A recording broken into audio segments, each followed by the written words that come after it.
Welcome to the Ask Faleskini Podcast with a guest. I'm proud to present Avy Leghziel. Avi, welcome to the show. Please tell us more about yourself. What is your story? Hi, Peter. It's a pleasure to be here. I'm an executive consultant. I've been working for about 15 years in global organizations, and about 6, 7 years ago, I decided to launch my private practice. And since then, I've been serving more than 120 executives, mainly executives that are dealing with some sort of chaotic transition, especially when they hit a specific peak in their life and they want to rethink about how they manage, how they manage their career, how they manage their work. And that's what I do most of my time. And I'm also researching how executives develop in chaotic environments through my PhD, which blends really good with the main challenges that most executives meet when they get to a certain age, right? To be navigating chaotic environments in their life and in their career. You mentioned that there's a certain age, and our podcast is about midlife. Would you agree that the midlife is somehow, uh, let's say, a milestone in the life of most executives, and that they start thinking of their job and of their life differently?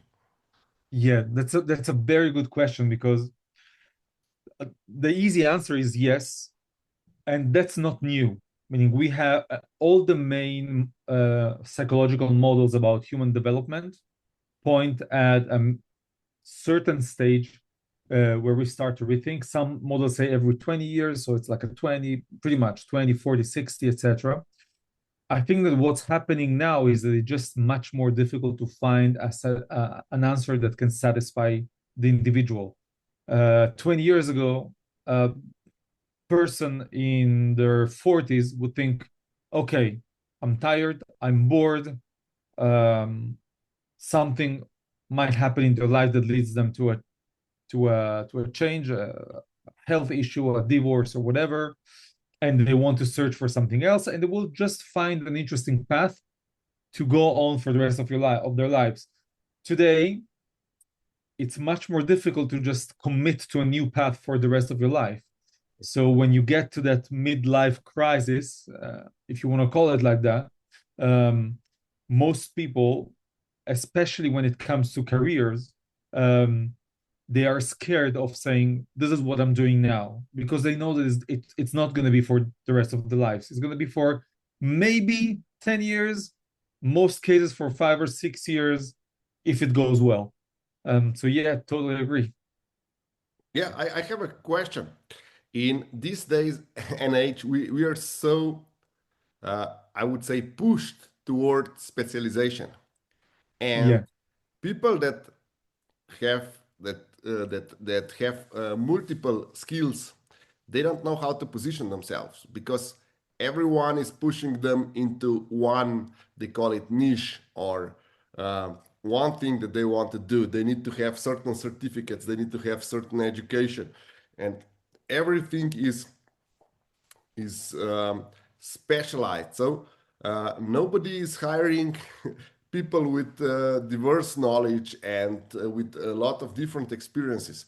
And I believe that is also part of the reason why people are afraid of changing careers, because they understand that where they are now, they're specialized, they have invested so much time and effort in that. yeah. They have proven results in that area. And now they need to start from zero or with one certificate on another task. What's your take on that? Yeah, yeah. So first of all, there is a sort of an objective problem. When someone hits the age of 40, of course, it's not on their birthday, right? But Mhm. around that age, around those years, it becomes much more difficult to specialize again. Not only because that you need to, make money, sustain a family, or whatever it is, just because our mind is made to crystallize at that point. So Mhm. all the knowledge, expertise, experience slowly becomes who you are from a psychological perspective, from a practical professional perspective. You just know how to play with what you know and what you know how to do, and it becomes much more difficult to reach that malleability that we had when we were 20, 25, 30. So it just becomes more difficult. And I think that that's one of the reasons, even if most people don't know how to articulate it, it's just more difficult. I think that the general dynamic is changing though, meaning let's divide expertise or specialization, as you called it, in two different kinds of specialization.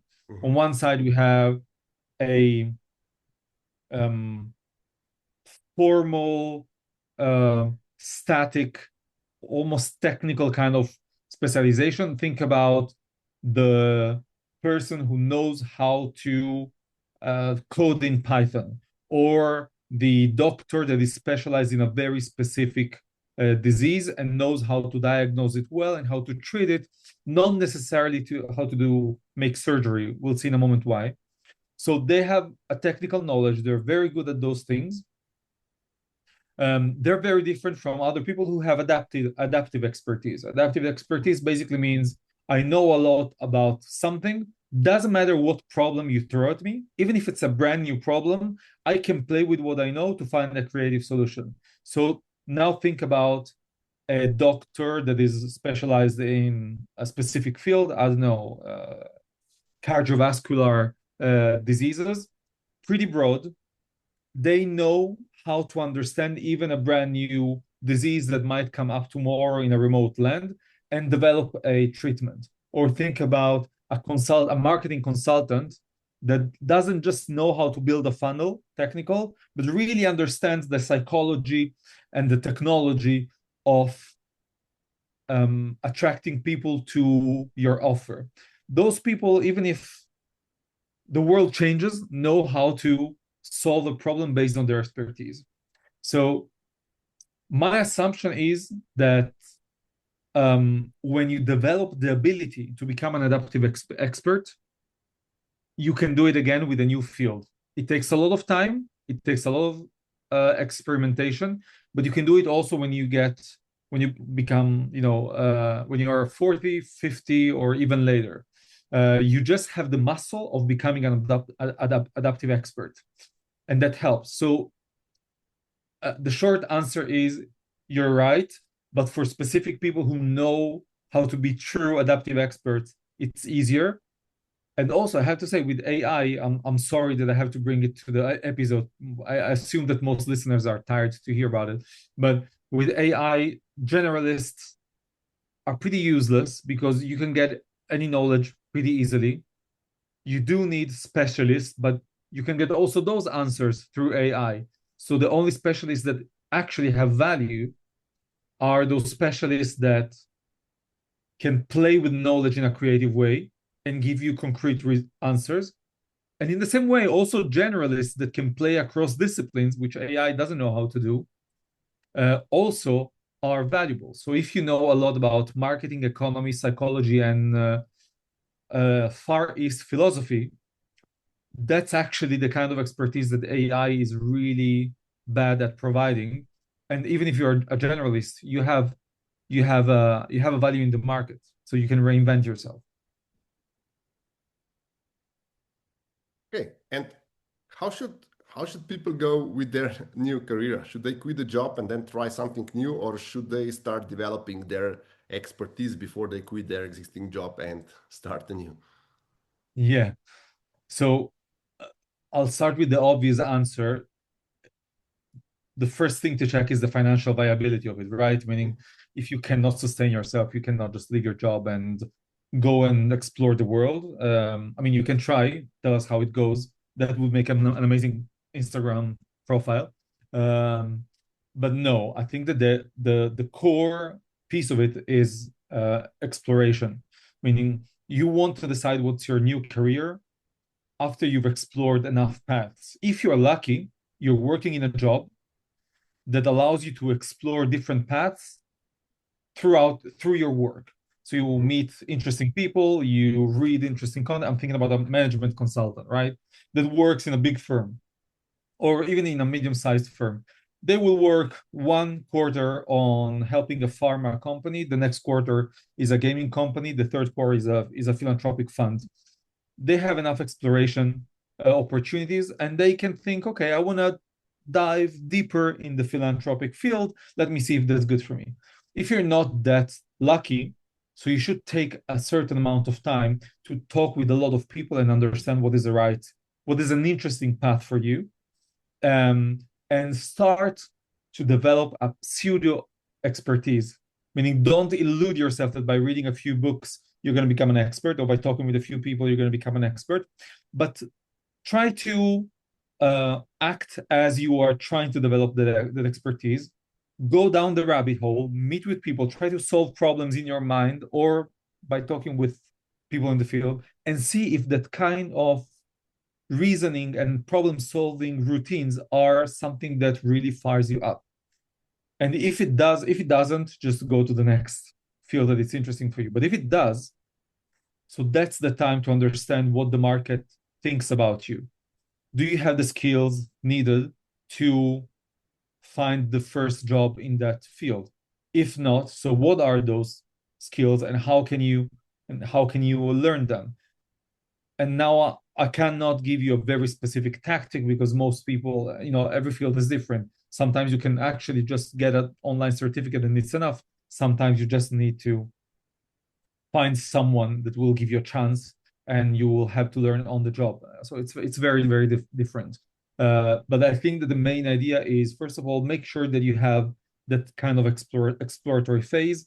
Once you have that exploratory phase, play with it, meaning play with the field, try to do the actual work. Don't leave it as an intellectual image in your mind. And once you have it, try to understand whether the market can accept you as you are, or if you need to develop the right capabilities. Amazing.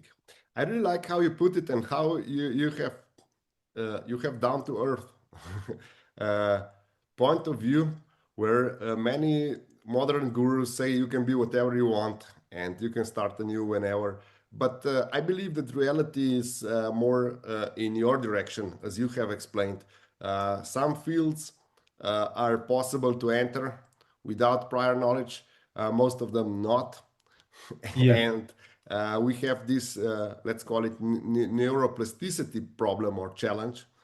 yeah. And a lot of people is not adaptable enough to start something new. So it's important to understand ourselves and to understand that our environment is not just fairy tale and roses, and it's a tough world out there. So you have to prepare yourself. You have to train Uh, before you go to the sports events or a match. yeah, 100%. Also, you can think about it like that.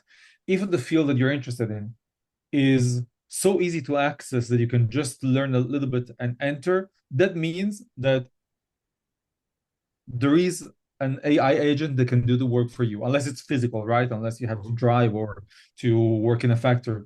So that means that you have no added value to that field. Okay. And even if you learn a little bit, there's no reason for you to join. There are enough people. So, so that means that most fields require significant efforts, which is realistic, but it just needs to be considered as part of the process. Thank you, Avi. Let's conclude with number one advice. What would be your number one advice for our listeners and viewers? How to go about career change in their midlife? That's a very good question. Um, I think that the number one advice is not to um, get addicted to rumination. Many people start entertaining the idea of making a change, and they speak with a lot of people, which is a very good thing to do. They start reflecting and journaling, etc., which is also a very good thing to do. They start a lot of learning and take a lot of courses, which is also a good thing to do, but then they just get stuck in that loop. And that's ruminating. That's a lot of reflection, a lot of thinking without actually pursuing any path. So I would be really, really careful with that. So the number one advice probably is uh, make sure to have a check-in with yourself at least once every couple of weeks and Mhm. understand and just ask yourself the question, did you actually make progress or were you ruminating? If you made progress, good for you, keep going. If you are ruminating, meaning you are in the same place you were 2 weeks ago, so you're just going at the change in the wrong way, and eventually you're going to get stuck. And that's very dangerous from a lot of perspective, psychological, financial, and even social at some points. Amazing advice, Avi. Where can our listeners and viewers get in touch with you? What's the best point to connect? Sure. So first of all, you can visit my website, avyleg.com, Avi with a Y. You can also visit my Substack profile and my newsletter, Masters of Babel, or just, check in my LinkedIn profile. I'm always happy to have a chat with anyone. So if you want to just talk through some of the things that we discussed together with Peter today, just reach out. We're going to find some time. Avi, thank you for all these amazing insights, and thank you for being my guest tonight. Thank you, Peter. I really appreciate it.